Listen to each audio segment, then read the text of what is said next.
Good morning, everyone. We welcome you to our Sunday morning roundtable discussion. Thank you for joining us today.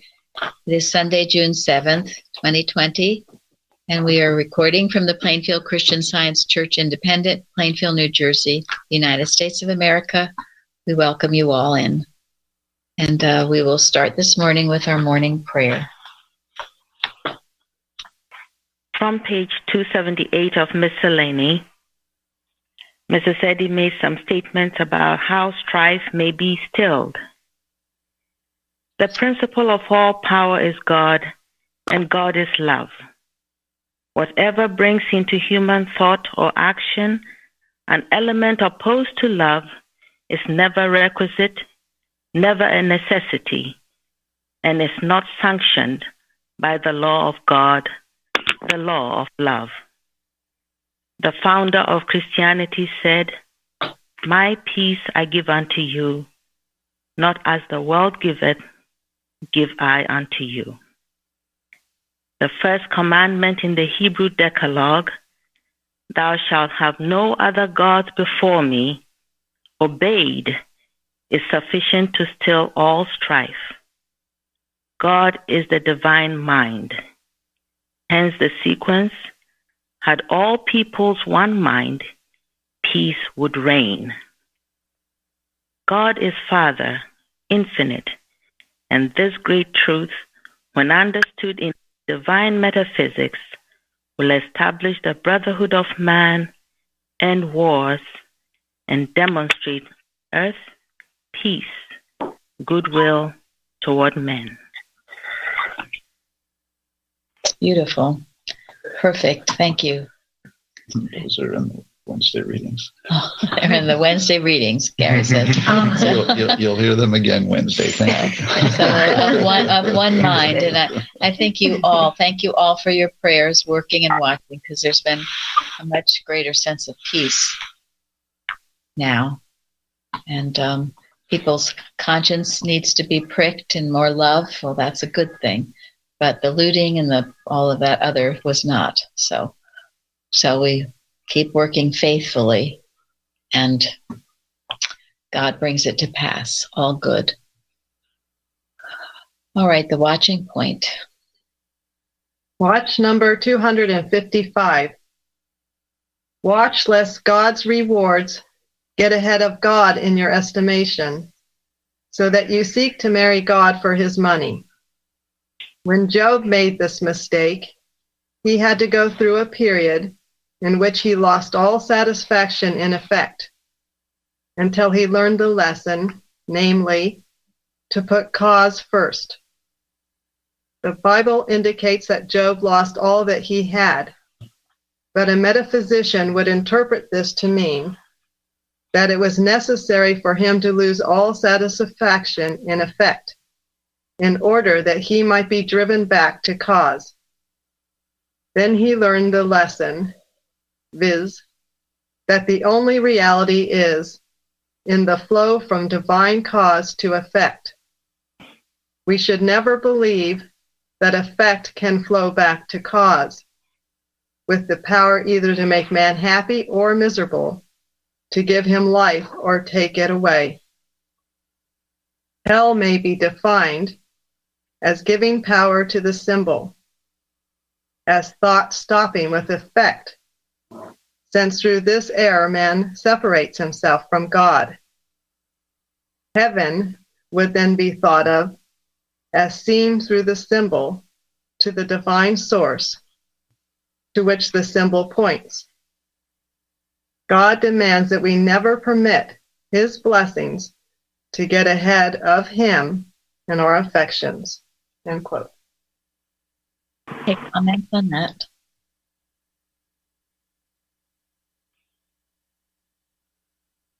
God forever. Go ahead. Go ahead. No, I was just saying that it sums up to me as God forever first. Nothing should ever be first in our affections or loyalty. Thank you. And who is that, Karen? Since coming to this church, I have learned this, that I was always looking to affect. And it's just completely changed for me since coming here. I've learned that although I'm grateful for what I have, I don't stop there. I just stay with the source. And it's just changed so much for me because of that. And I'm so grateful. So that's definitely something that's changed for me since coming here. Thank you. Yeah, and I don't think we can ever underestimate the importance of that change. Yeah. Because this is a common problem for all humanity, isn't it? This is what all the advertising on TV appeals to. This is what all the propaganda from politicians appeals to, isn't it? Yeah. Look to us. We will take care of all of your human needs. We will make you happy. Forget about God. I mean, this is aggressive mental suggestion going on all the time around us. So we can't be too complacent about this. And I will tell you, this is what takes away your peace. Because if you are always looking at effect, also comes, well, what if I lose it? What if I lose whatever it is, whatever the symbol could be? What if I lose it? It's all effect. So, or, it's the warring of nations too. They want effect. Right. Why is somebody else's effect better than mine? Yeah, bigger, better than mine. It is truly a very profound point. It's a cause of many, many sorrows. And I know in my own life, as Karen was speaking too, wasn't that all about effect? You're trying to get the effect right, whether it was your job or your relationship or your health. And there wasn't this deep understanding of God.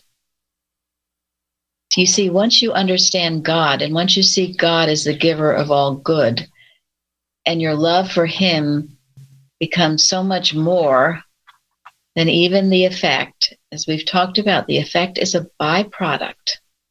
It becomes a byproduct. What's all important to you is your relationship with God. Then you find a peace that you never knew existed and that no man can take from you. It's a most important step in an understanding in science, a deep one. So, and it certainly goes along with our subject today, God, the only cause and creator. Again, if you are seeking effect with your health, it's got health, and no God in it, well, you're chasing rainbows or windmills, whatever. When you understand that God is the source of all good, then your health remains forever. It can't be tampered with. You can't lose it. When you understand in relationships that it's God, there's someone you love, that person is an expression of God, God-given, then you can't lose it any more than you can lose God. And if you see him, if that person isn't in your life anymore, then there's other expressions of God. God's expressions and symbols are everywhere, always, but see them as God.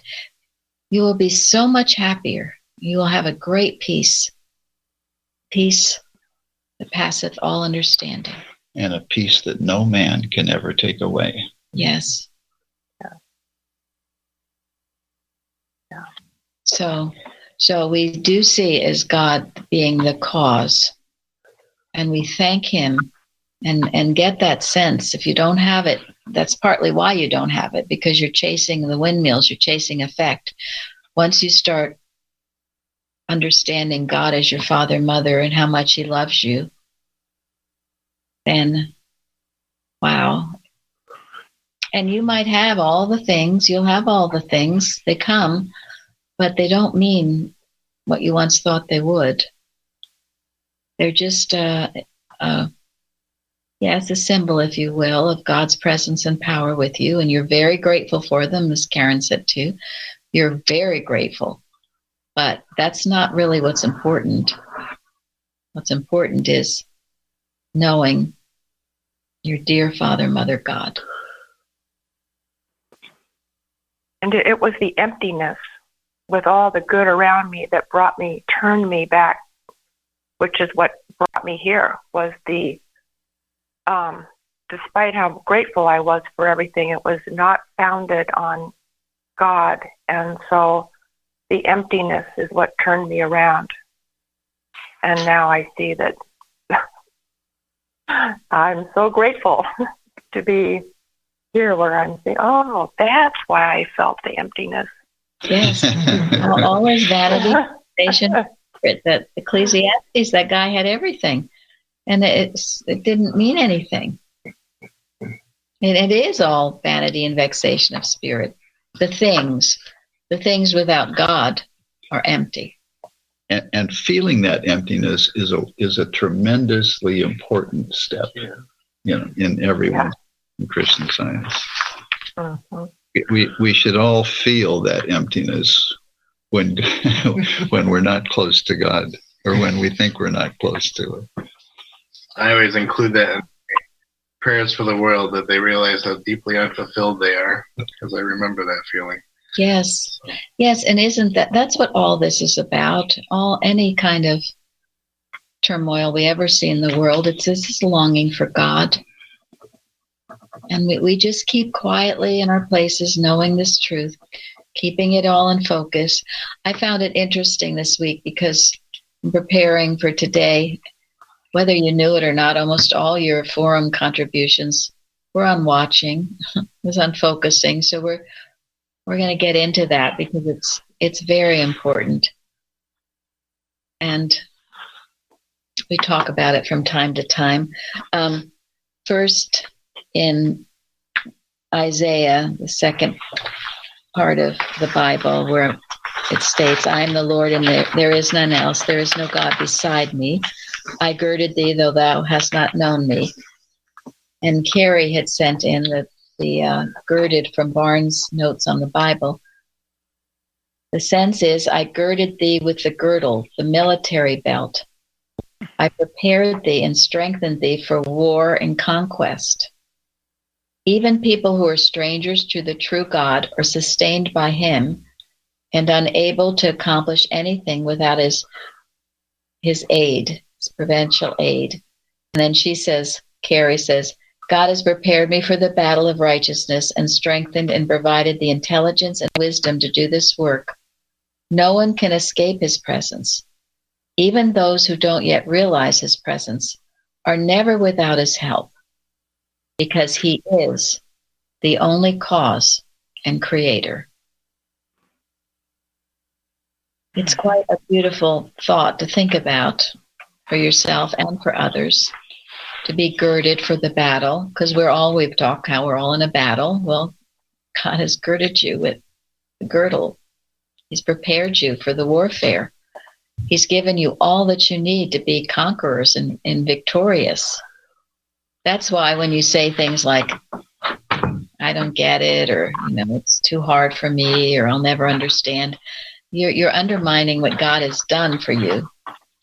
So don't do it to yourself. Yeah, don't do it. Don't argue with your maker.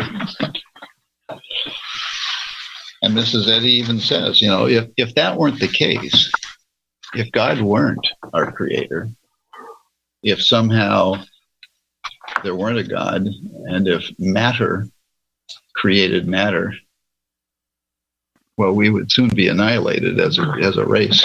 But it's by God's good grace that we're not. In spite of disobeying him, in spite of arguing against him, in spite of all the wrong things that we come up with from time to time, he still loves us.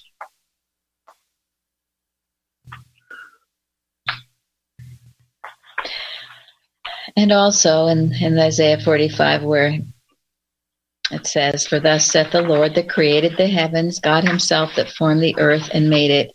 He hath established it. He created it not in vain. He formed it to be inhabited. I am the Lord, and there is none else." What does it mean to be created in vain? For no purpose. Yeah. You are created for a purpose. Yes. Yeah. It's so important. People who are unhappy haven't figured that out yet. You're here for a purpose. You're not here in vain. We all have our place and things to contribute. So claim that for yourself or for those you love who seem to be misguided in some way. And that gets back to the emptiness, doesn't it? Mm-hmm. When you feel the emptiness, it's like you've lost sight of your purpose. When you feel your purpose, and God gives us purpose. I mean, he gives every one of us stuff to do. We all have talents. And when we find our talents and we do them, use them for God's purpose, the emptiness is gone. There's not any better feeling than that. Yeah, that's it. And Jeremy is certainly wonderful proof of that, as are so many others of you, all that's come here.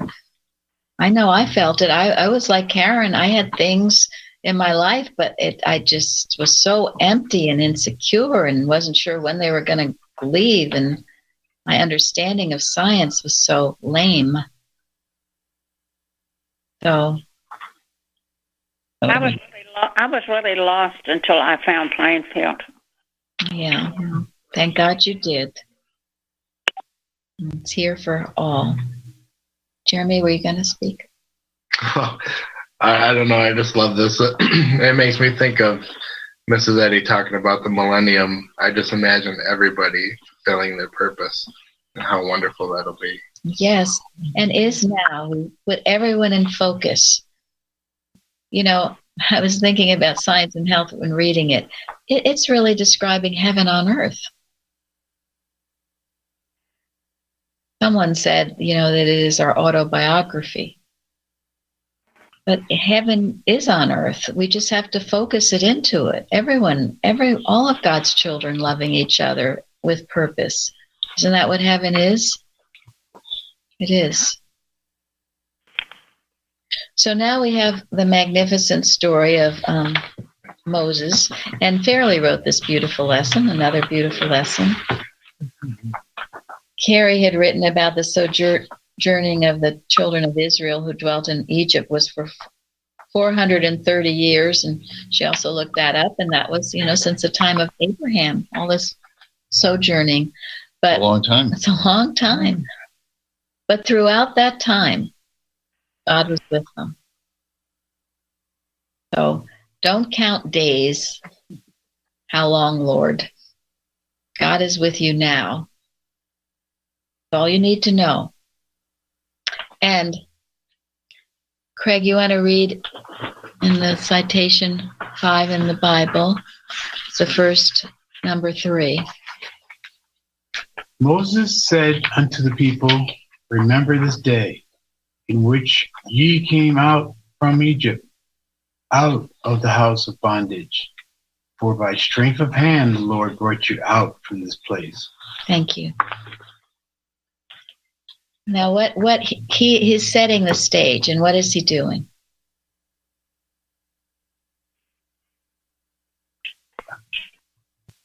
What's so wonderful about what he said? He's pointing them all back to God. I don't know. This is the reason why it's happening.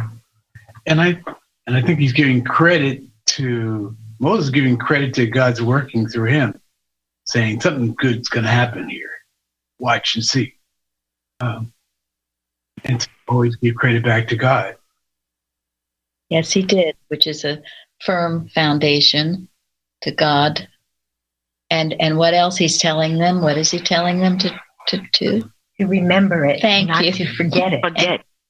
Yes, remember. Because when things come up, it's like, oh, you forgot God ever did a darn thing for you. This is why Wednesday night we go over it week after week after week. We remember what God has done for us. And Mrs. Eddy said, when you're having something that you're a challenge, go back and remember the healings you've had. I think that's very important. Most important. You become established. Remember, and that's why I keep a gratitude book of list of all that God has done. Keep it foremost in your thought. And then when you're faced with a challenge, you can go, aha, I've seen you before, and I'm running you down. God brought me out of worse. Yeah, God brought me out of worse. And then also establish it as God being, as Jeremy and Craig said, He's the strength. God, it was God that did it. You didn't do it by your own power. If you think you did, then you're doomed to fall on your face. But knowing God did it, well, that's your strength. So it's a beautiful description there in Exodus 13. And then we get into Exodus 14. So Lil, read 1 and 4 in citation 6.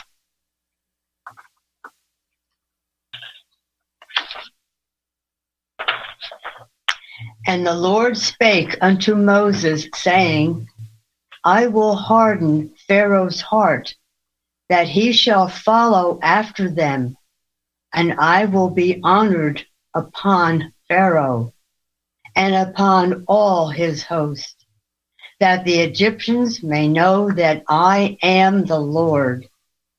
And they did so. What does it mean to have a hardened heart? Thank you, Will. Nobody can tell you anything. Yeah, that's right. Hateful. Oh, hateful? Yeah. Hardened heart. Stubborn. Yes. Would not do it. Have any of you ever felt that way? Years ago. And this is why the pricking of the heart, my friends, the pricking of the heart. It's a stubborn attitude, isn't it? Yeah. I insist on stubbornly clinging to my false beliefs. I was thinking Nabal. Nabal, Abigail's husband, who refused. You know, talking yesterday about the unjust judge or any ruler that is stubborn, that we talked about the slave owners. Goodness, I had to burn down Columbia, South Carolina. They wouldn't change. So what's it going to take? So here Pharaoh with his hardened heart, and with that, one of my most favorite hymns, 278, the last verse. Jeremy, you read the last verse. Healed is thy hardness, his love hath dissolved it. Full is the promise, the blessing how kind. So shall his tenderness teach thee compassion, so all the merciful mercy shall find. I know that always makes me cry. It's just so beautiful.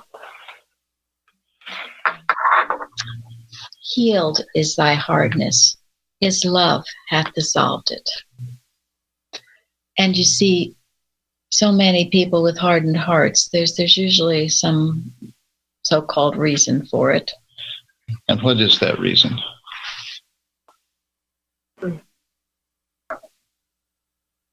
Ignorance? They've been hurt?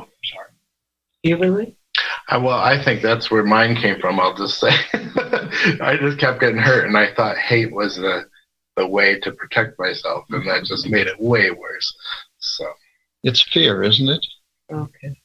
Yeah, fear of being hurt. Fear that's brought on by hate, brought on by ignorance, brought on by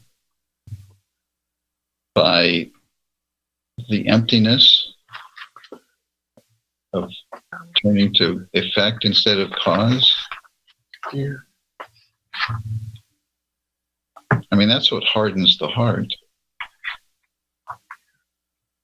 And there's only one thing that can soften it. That's love.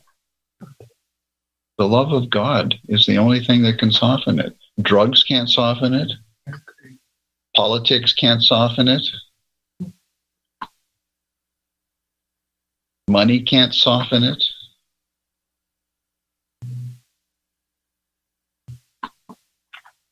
The only thing that can is the love of God. And it is God's love, the divine love. It's not human. Nothing you can do humanly. It's only God's love. So we can all pray to have our hearts pricked and softened more and more with that tenderness that loves divinely. And that's what we humanly can do, is to express the love of God to one another. You know, that is what this hardness of heart is, the adamant of error, right?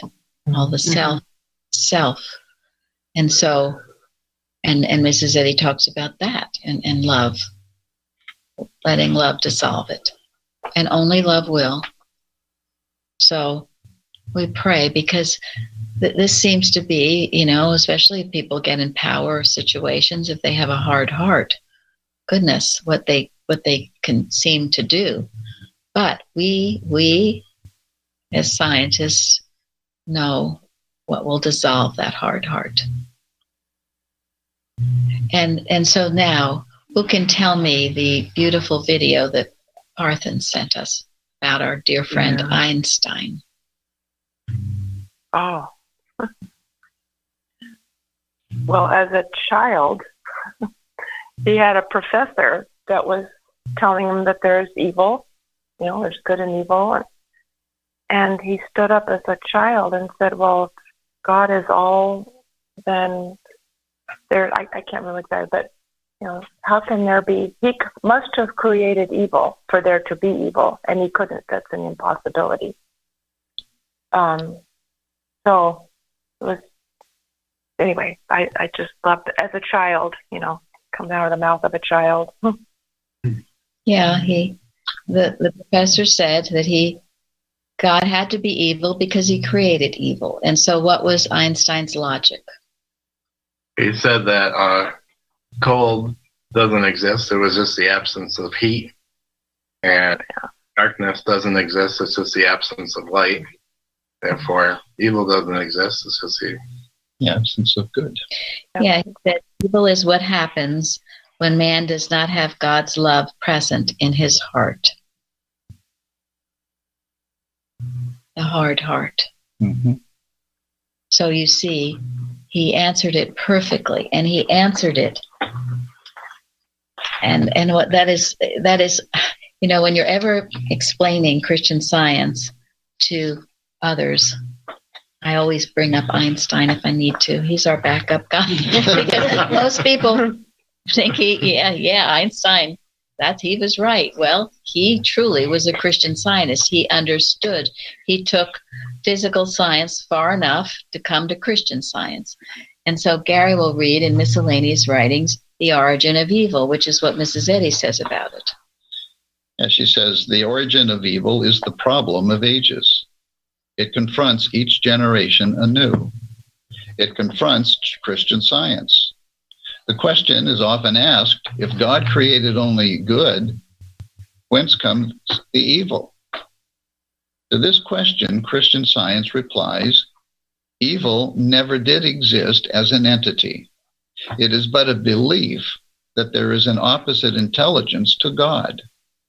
This belief is a species of idolatry and is not more true or real than that an image graven on wood or stone is God. The mortal admission of the reality of evil perpetuates faith in evil, and the scriptures declare that to whom ye yield yourselves servants to obey, his servants ye are. this leading self-evident proposition of Christian science that good being real, its opposite is necessarily unreal, needs to be grasped in all its divine requirements. You see, they came to the same conclusion, didn't they? In different ways, but it's the same reasoning. And so you can't explain, I mean, coldness is the absence of warmth. Darkness is the absence of light. Evil is the absence of God. And just like you can say 2 + 2 = 5, where did that come from? It didn't. It's a mistake of the truth that it's for. And when you get a greater understanding of this, which we do by proving it, these terrible evils seem to begin to disappear. Now, here we have our dear friend Moses confronted with the battle of his life, shall we say. So he establishes it by telling everyone, remember what happened. Remember the good. And then know what God did it. It was God.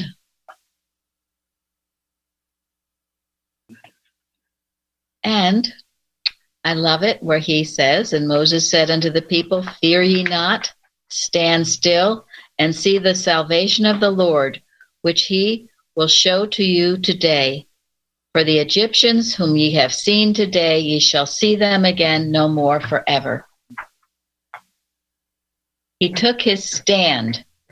Now, all that I'm telling you, this is how you do a watch, okay?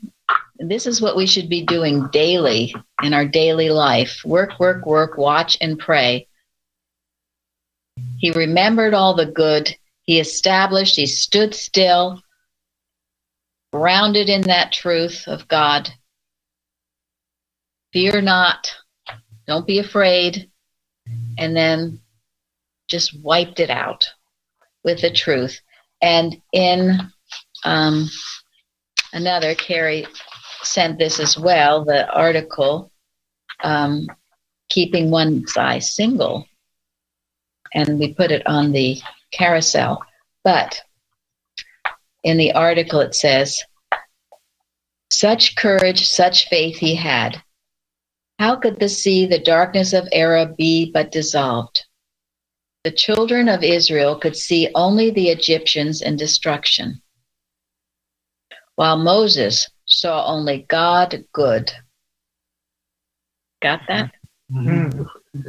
The children of Israel of today are finding that the parting of the sea and the ability to go safely forward are commensurate with their willingness to turn from the Egyptians of fear and doubt to see only God.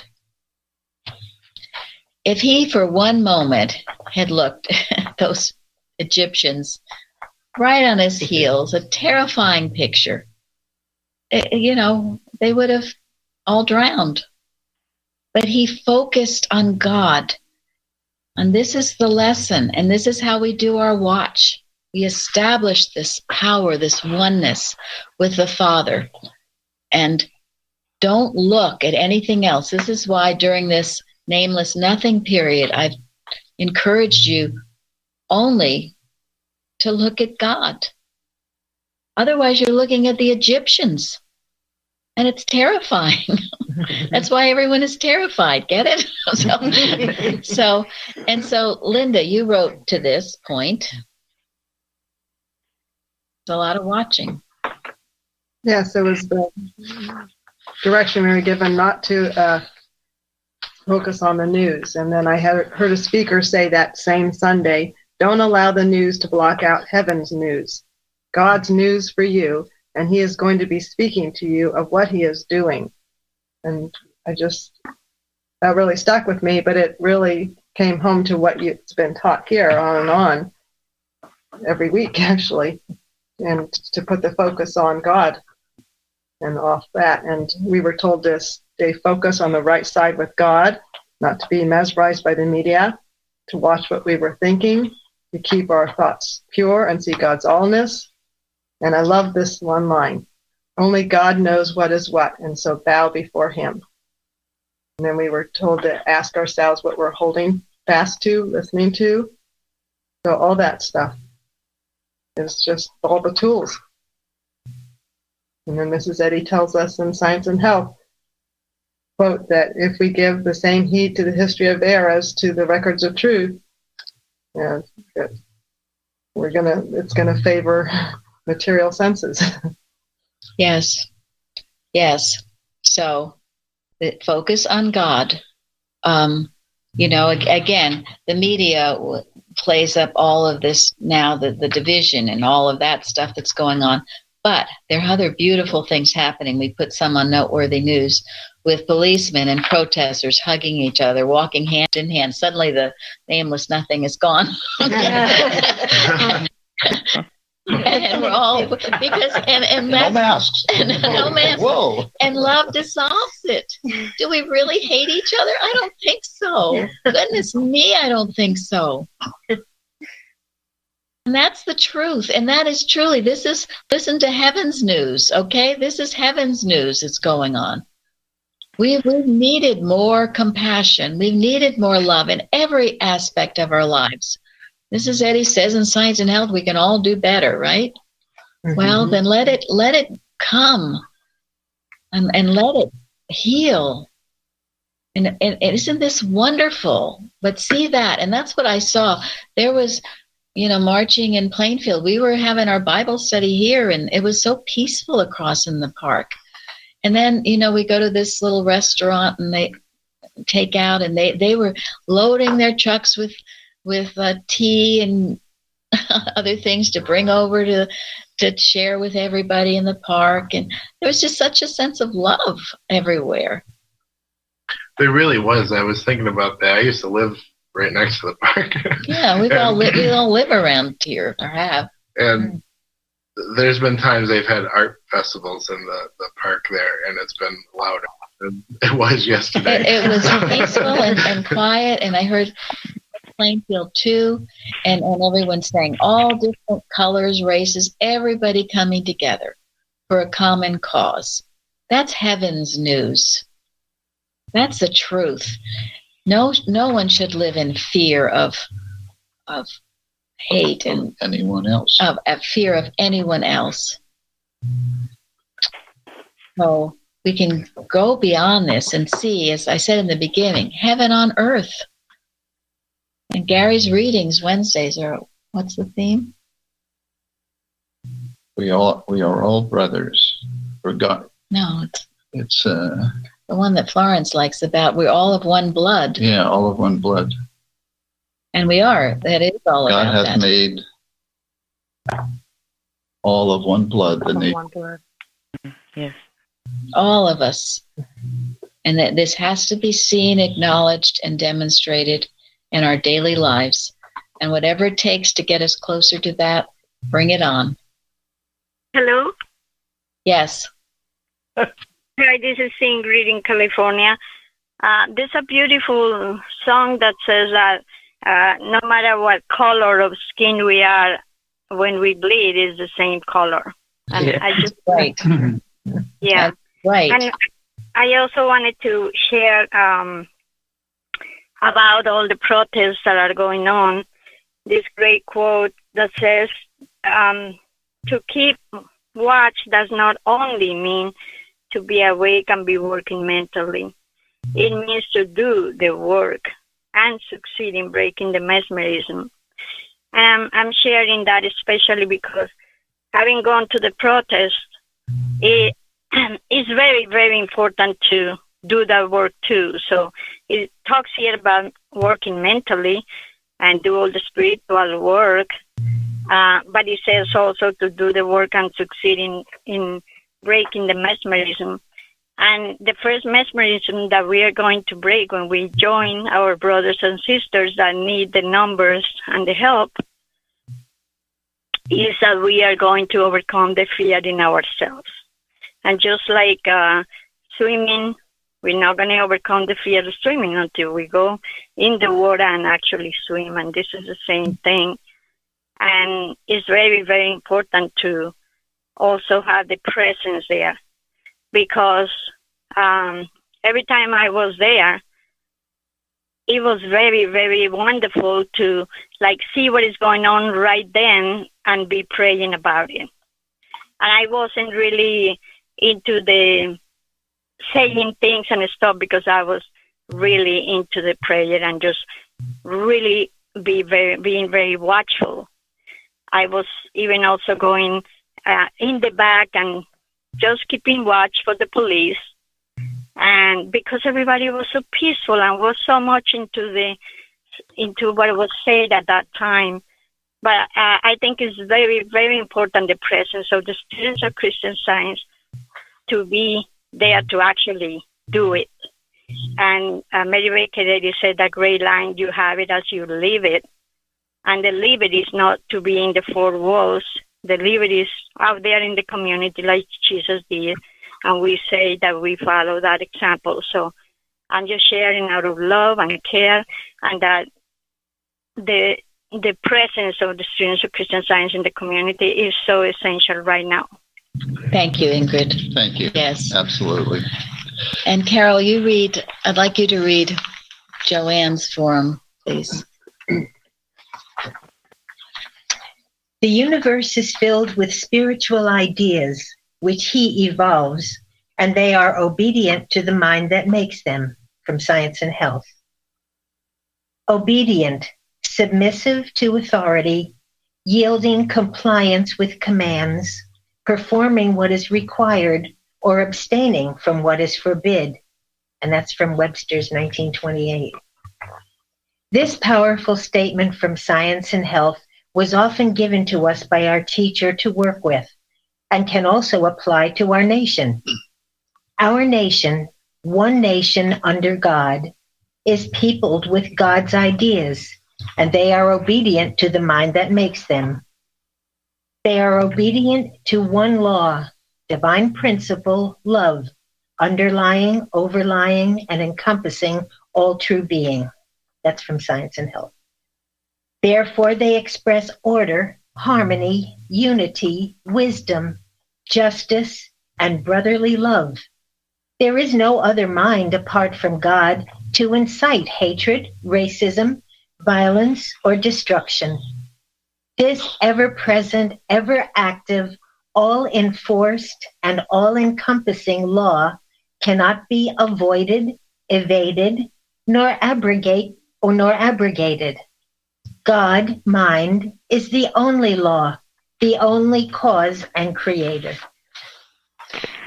Joe was here during the law case time, and we all learned to write watches. And you've noticed on the forum, she'll often do a watch. And when you hear things in the news that are upsetting, and Jeremy does it too, we all should. You should, instead of getting into it and thinking how awful it is, sit down and know the truth about it. When reading that, it's just like a slingshot. I can see it spinning around and phew, and then hitting its mark. So those are some of the things that comprise the good watch. She takes up various problems, and she knows the truth about them. And she always start with the allness of God, and you end with the allness of God. And Shardy, in her forum, she brings us back, and I asked Jeremy earlier in the week to put Parthen's article about watching on the carousel. And it's a beautiful article. If you haven't read it, you should. He said he even goes back and reads it to help him. And he starts off with the 2 points in Collectania. Watch, sit down, and first get yourself into a consciousness of your power with God, and then take up the outside watch. Sit until this is clear, if 2 hours. And then take up the watch every 2 hours as long as you live, or until you make the right side real to your consciousness. And that's Mary Baker Eddy. Every 2 hours for as long as you live. We talked about this before. And then he gives that beautiful story of Esther. Because Haman wanted to destroy the Jewish race. And Parthen brings out clearly what Esther did. What did she do first? Well, she fasted, and she gathered all her people, too, that were with her. and they were very quiet. And she was in prayer for 3 days before she took any action. And that was her inside watch. Yeah, like what he says, Esther had to overcome the initial shock of receiving the information about Haman, and this took her 3 days to do. This was her inside watch. So think about it. When you hear rumors of wars or whatever, something that's going to shock you that might happen, remember Esther. She 3 days fasting. And what does fasting mean in scientific terms?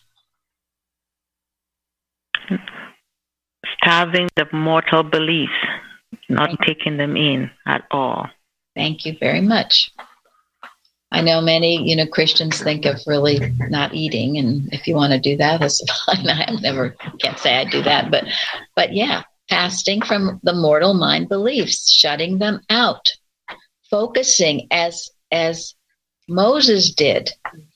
Focus on God. Get in your closet. Shut out all the beliefs of whatever it's trying to tell you. And don't get out of your closet till you're sure of it.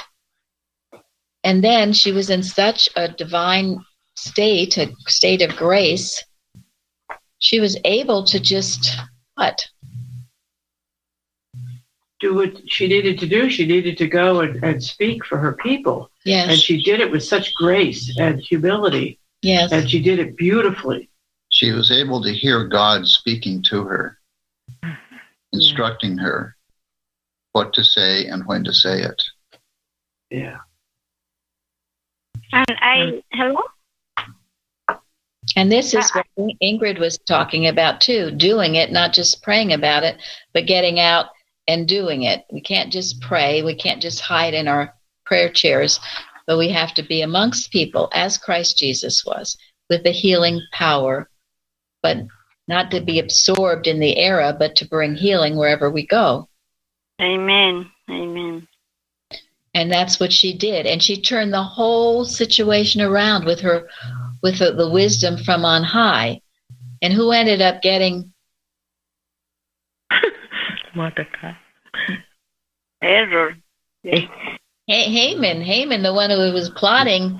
The one who built the noose ended up getting hung. And that's, you see, error destroys itself. You can count on it. This is what we do when we watch. This is why it's so important. And it's not personal. No. Remember, it's neither person, place, nor thing. But when you see pictures of people destroying property or harming other people, evil is neither person, place, nor thing. Get that image out of your consciousness and get back to God immediately. The same as if you see hate, into action of killing someone, that's not, it's evil as well. That's it. You can't give it power. I mean, look how hateful Pharaoh and the Egyptians were. Mm-hmm. He had to turn from that picture. Look how in Daniel in the lion's den, my goodness, how hateful all that seemed. He had to turn. He looked out the window. He focused on God. This is how we heal it. You focus on God and knowing the unreality of the era. It's the absence of light. That's all it is. And we can fill that absence with light, with the love of God. Mentally, that's what we talked about on Wednesday, the not judging and the equanimity and covering the whole world's evil with God's love and neutralizing what is ever bitter in the world. And then when you are out with people, that consciousness will heal whatever is around you. Yeah. I think this is what we talked about. Even when you have a mask on, your thinking could still be overcoming the lie. And I think most people have been doing that. Yes. Yes, you go out and I know people, and not myself too, we don't particularly like to wear masks, but you see, I consider it an act of love for all of those who are so afraid, who've been mesmerized to believe this thing is true. So suffer it so to be now, and make as little of it as possible, but in your heart knowing that only good is contagious. Only good. And I love, Debbie wrote something really wonderful on the, I can find where I wrote it. She wrote it on the bulletin board. I did write it down. And anyway, I know she's here, but I don't know if she has it. Oh, yes, here it is. This is from No and Yes, page 8. We can rejoice that every germ of goodness will at last struggle into freedom and greatness. Wow, that puts germs in the right spot. And every sin will so punish itself that it will bow down to the commandments of Christ, truth, and love. Thank you, Debbie. That is I just love it. It's so beautiful. That's another treatment. Almost everything Mrs. Eddy said is a treatment. That puts it all in place. Hello? Yes? That was so wonderful. Thank you. That was a great quote. I want to share this in about what you said about the 2-hour watch. I did that with all of my children. I don't remember one of the biggest problems that we had challenges that we have had in the world, and the inspiration was to go and get a watch at that time. This has been a while. To get a watch that will give me every hour on the hour an alarm automatically.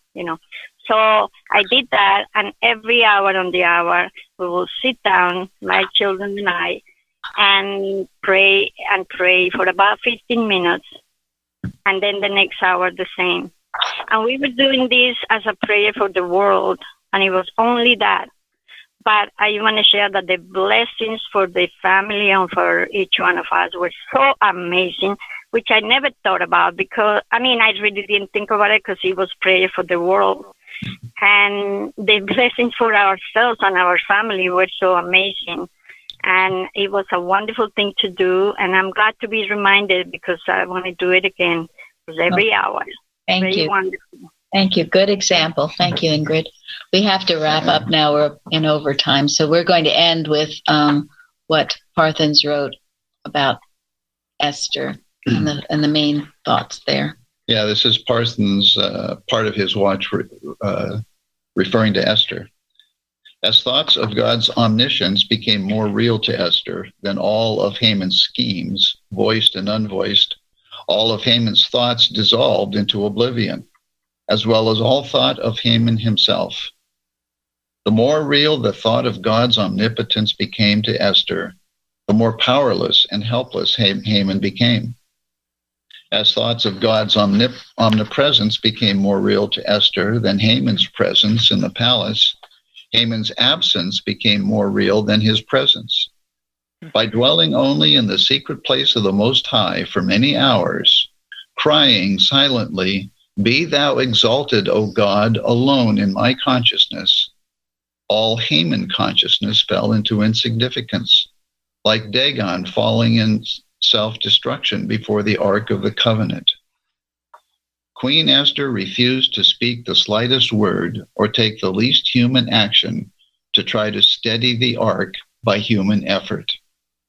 Instead, she chose to prostrate herself at the throne of God, like Mary Magdalene at the feet of Jesus. And by getting out of God's way, she released the infinite omni-activity of God Almighty. Thus, all the intricate gears of Haman's murderous plot ground to a halt, then reversed their direction to destroy all her enemies, as no activity exists in the opposition to God. Thank you all for joining.